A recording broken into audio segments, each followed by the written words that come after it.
Shalom saudara-saudara yang dikasihi Tuhan, senang bisa berjumpa lagi dengan saya dalam renungan hari ini. Dan sebelum kita membaca dan merenungkan firman Tuhan, mari kita berdoa terlebih dahulu. Kami mengucap syukur kepadamu ya Tuhan, untuk kesempatan mendengarkan firman-Mu pada hari ini. Kami memohon pertolongan Allah Roh Kudus, sehingga kami dapat memahami firman-Mu dengan baik. Dalam nama Tuhan Yesus, kami berdoa. Amin. Pembacaan firman Tuhan dari Yesaya pasal 55 ayat yang ke-6. Carilah Tuhan selama ia berkenan ditemui.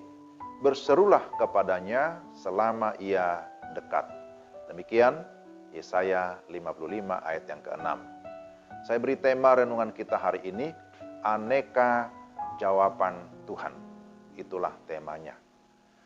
Saudara yang dikasihi Tuhan, ungkapan carilah Tuhan dapat kita maknai dalam konteks doa kepada Tuhan.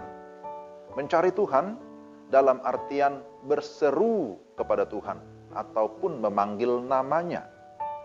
Akan tetapi perlu diperhatikan bahwa tidak selalu begitu kita panggil Tuhan, maka Tuhan segera datang dengan terburu-buru dan melayani kita.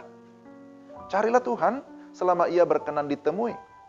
Itu artinya Tuhanlah yang menentukan syarat-syaratnya, kapan dia berkenan, kapan tidak.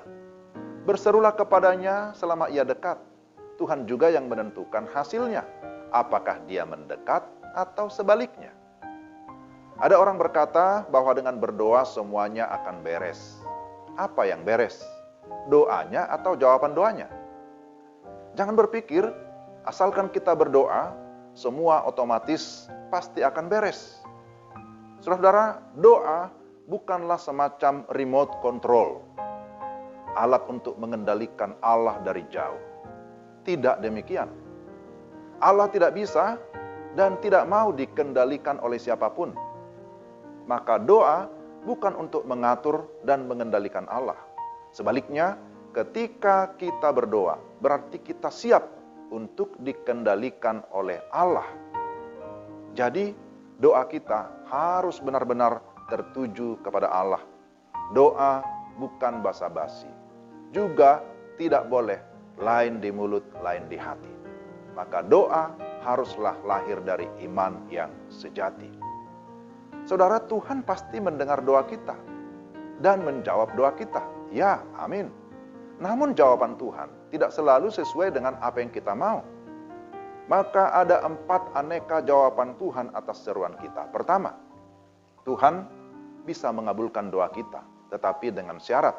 Sebagaimana 1 Yohanes 3 ayat 21-22 berkata begini, jikalau hati kita tidak menuduh kita, maka kita mempunyai keberanian percaya untuk mendekati Allah. Dan apa saja yang kita minta, kita memperolehnya daripadanya. Karena kita menuruti segala perintahnya dan berbuat apa yang berkenan kepadanya. Jadi, perbuatan yang memuliakan Allah itu pasti akan mendatangkan berkat, akan mendatangkan sejahtera di hati. Dan dengan demikian, kita juga bisa menjadi berkat bagi sesama. Yang kedua, Tuhan mengabulkan doa kita, tetapi tidak sekarang, nanti dulu. Kita mengingat ada firman Tuhan berkata bahwa segala sesuatu ada waktunya. Jadi, kita bergantung kepada waktunya siapa? Tentu saja kepada waktunya Tuhan. Jadi kita perlu bersabar. Dan yang ketiga, Tuhan mengabulkan doa kita, tetapi tidak persis sama dengan yang kita minta. Sebab firman Tuhan juga berkata, rancanganku bukan rancanganmu, jalanmu bukan jalanku. Itulah firman Tuhan. Maka kita perlu menerima apapun yang diberikan Tuhan, karena sesungguhnya Dia tahu yang terbaik. Dan yang terakhir, yang keempat, Tuhan tidak mengabulkan doa kita. Jadi Tuhan juga bisa tidak mengabulkan doa kita. Dan tujuannya apa? Sebenarnya demi kebaikan kita. Karena Tuhan mengetahui apa yang terbaik dalam hidup kita. Bahkan Dia bisa menghajar kita demi kebaikan kita, untuk memurnikan iman kita, untuk memurnikan kasih kita kepada Tuhan. Namun demikian, kita harus tetap percaya bahwa Tuhan selalu mengasihi kita dan tidak akan pernah meninggalkan kita. Amin ya. Nah, oleh karena itu, jangan pernah jemu-jemu berdoa Jangan pernah jemu berseru kepada Tuhan, memanggil namanya yang kudus. Karena dengan kita berseru, dengan kita berdoa, sesungguhnya kita sedang menyelaraskan kehendak kita kepada kehendak Tuhan. Dengan berkata, jadilah kehendakmu di bumi seperti di surga. Kiranya Tuhan memberikan kita iman yang teguh dan juga kesungguhan berdoa, supaya dengan demikian kita semakin mengerti kehendak Tuhan. Mari kita berdoa. Tuhan, terima kasih untuk firman-Mu hari ini.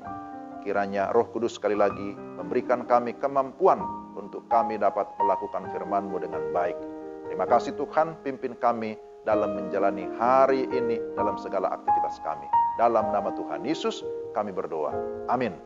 Demikian renungan kita hari ini. Tuhan memberkati saudara sekalian. Shalom.